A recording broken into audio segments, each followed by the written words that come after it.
Hello, welcome back to another episode. So, we're just gonna get straight to the point. I look a bit natural. I always look natural, but we're gonna go with it today. Today, we done brought out school board. We're gonna talk about 8th house placements, right? And right now, there's a Scorpio full moon. It should be passing. But the thing about full moons, especially in like really emotional or transformational signs like Scorpio, the ones that you can really feel in depth, is the thing about them is you'll feel them like 2 or 3 days before. Of course, you'll feel it during it, and then 2 and 3 days after. So the full moon is still at its highest peak, but it was at like its highest like yesterday. So I really just want to talk about 8th house, and everybody's kind of been talking about 8th house lately, but again, I'm sure it's because of the effect of the, full moon and things like that. But I want to go deeper because a lot of times you hear like, oh, people with 8th house are like the strongest and, just the most reflective and all of these things. So I really want to explain what that is and why. And then I'm going to go through like each planet along with explaining like what it is and how it impacts that planet. Then, if you guys need me to, I can apply it to like each sign and house and things like that. Which makes all the difference. Like, for example, so for me, I have a double 8th house in my Saturn and Jupiter in Gemini. So for me, that means like, oh, also, well, yeah, it's in my 8th house. So pretty much it means like, of course, people see Gemini as like the more communicative, the controversial. If you see any Gemini as like Kanye, Tupac, I want to say Marilyn Monroe is a Gemini as well. Like, they always spark the conversation. They're always, the face of either being the most talked about or the ones talking about something, but they're also really the philosophers. Like how people see Aquarius. Aquarius is more so the communicating ones other than Virgo. But Geminis are more so the philosophers of the mind, and they don't mind speaking out about it or being the spokesperson or being the face of the conversation. Like when we talk about Marilyn Monroe, people have different opinions about her, but people always have the conversation of the Medusa effect of being so loved and so admired that it equals just as much as hatred. You know what I'm saying? So we'll jump right into it. Okay, so 8th house is pretty much death, rebirth, change, and metamorphosis. So that is why they're always really known as the philosophers, because they're always changing, right? So you can again have it in any planet, any house, and it'll affect not necessarily any house, but you can have it in any planet, any sign, and it will show you how deep like that sign really affects you. So shared resources also represents 8th house. So inheritance, taxes, investments, alimony, loans. Also energetically, how you're sharing your resources when it comes to like abundance. Like anytime you're like, okay, I'm working on this new job, this new project, and then you go and tell somebody now the project done fell through. Now you finna go through this whole metamorphosis cycle of realizing who you can or can't trust. So now you have to learn the lesson of, let me just wait before sharing like experiences and things like that. 8th house can also really be beneficial, mainly as you can see for finances. That's also like why it's really big in like Jupiter or Saturn, or even like planets like Uranus that teach you like the discipline of things like that. So it's just really impactful. 8th house also represents intimacy, like doing a hoo-hoo or whatever. Emotional depth, vulnerability, and merging, which of course makes sense with change and death and rebirth. Anytime anything is dying, something else is being born again. Psychological death of subconscious, your shadow self, your hidden aspects. So that's why when you see a lot of Gemini artists, they always talking about things that the rest of the world don't talk about. Like, they can talk about, again, intimacy and things like that, but they're going to talk about it on a different scale and make you actually feel that. Power dynamics, control, manipulation, influence, and secrets.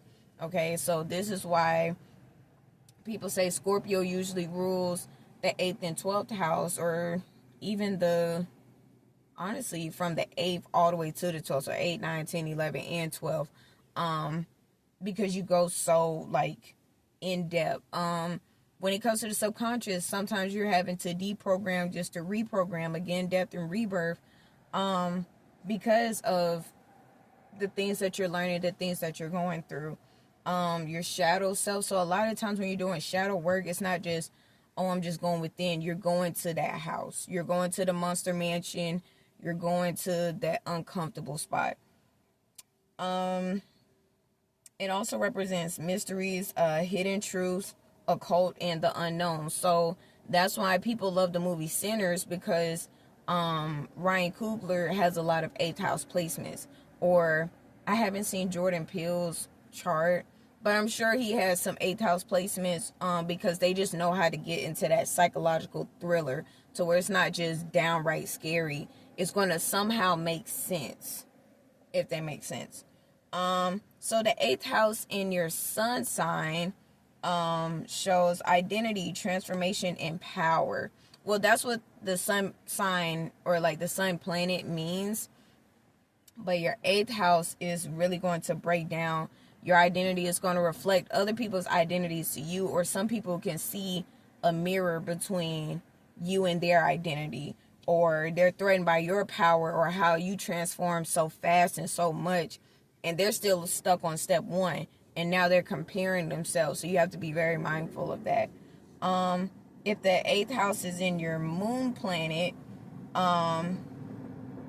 emotional intensity and shared emotional landscapes. So I want to say, so the moon already talks about emotion, but 8th house, when it comes to that intensity, and intensifies it. You literally, like, show people not only what they're already feeling, but to another level. And some people are like, if I feel that way all the time, I don't know if I can handle it. Or if you bring somebody love, you're going to intensify that love times 12. And they're like, I still don't even love myself. I thought I was ready, but I wasn't. And that always triggers people. Even if you don't have it in your moon sign, just in general, that's how you trigger people. When it comes to 8th house in your Mercury, is communication, deep communication, and hidden communication, or hidden feelings, hidden emotions. Again, going into somebody else's subconscious, or seeing how people affect your subconscious and things like that. If your 8th house is in Mars, your drive, your passion, and your conflict. So if you see, like, not necessarily there's a repetitive pattern, but the things that people always talk about on the social media, they 9 times out of 10 have an 8th house. And it depends on where. And then even if you don't have an 8th house in your planet natal chart, if you just look at your houses side, see what sign is in that house and see how it affects you. Jupiter in the 8th house, like me, expansion, wisdom, and luck. So although that is what Jupiter means, but now you get to deep dive on why you do or don't expand, or why you're afraid to do so. Why do you only hit a certain ceiling when it comes to wisdom? And what does being lucky or being blessed look like to you? And if you're not open to different forms of abundance, why not? You know what I'm saying? Or how come? Or where does that come from? You know what I'm saying? And if you know where it comes from and you're trying to save other people, save yourself, or learn and heal yourself first before helping others. Saturn in the 8th house, challenges, mastery, responsibility. So a lot of people see Saturn as discipline, but it's like, are you responsible? Are you accountable? What have you mastered? And you can still go past mastery. Mastery is not the ceiling. excuse me, even though it's a great thing to do and to have, it's not the end all be all, because you have so much more life and wisdom. And again, somewhere on here it said, oh, Jupiter, yes, you have a lifetime of wisdom to learn. Eighth house, Uranus, transformation, intimacy, shared resources. So pretty much, not only just in the definition of itself, but it kind of has like some combined other planets when it comes to Uranus and eighth houses, to where it ties together. Neptune, illusion, spirituality, and merging. Now, I want to say, I don't think Aquarius rules Neptune. I want to say it does.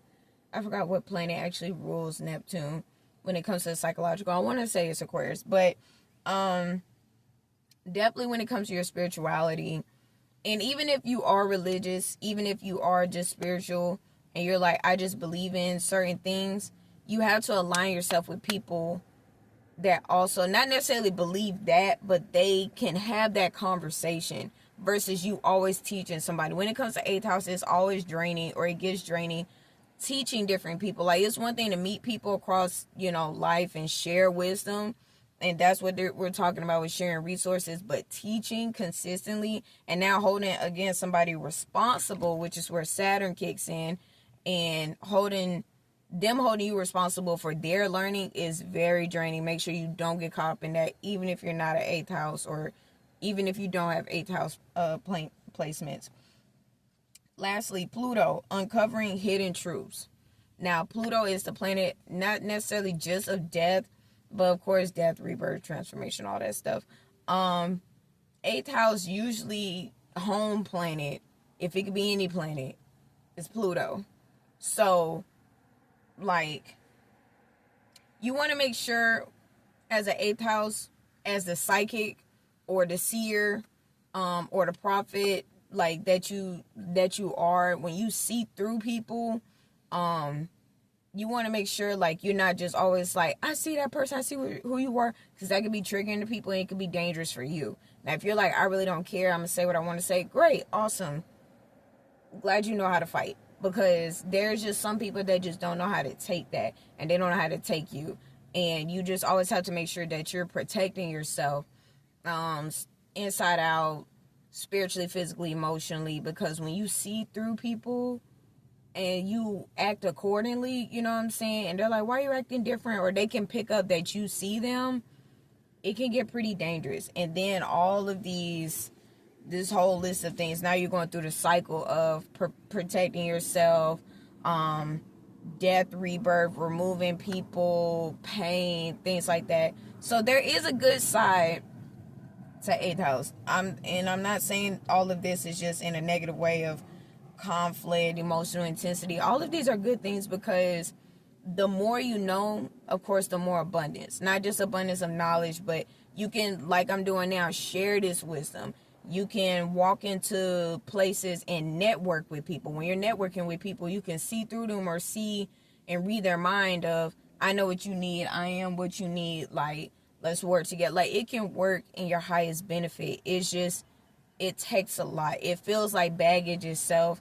It can either feel like a small purse or a heavy purse, or it can feel like a really big bag, maybe even a military bag. You know what I'm saying? Those are some really big, heavy bags, if you know. So the eighth house is not bad. It's great. It's reflective. It's transformation. Just don't go into a psychosis, which is just being so stuck on the eighth house itself. So I hope this helped. I want to go through each house. Let me know if there's a certain sign or anything, or if you guys want me to add signs to it and see how it affects the different signs. But other than that, I hope you guys enjoyed this video. Thanks.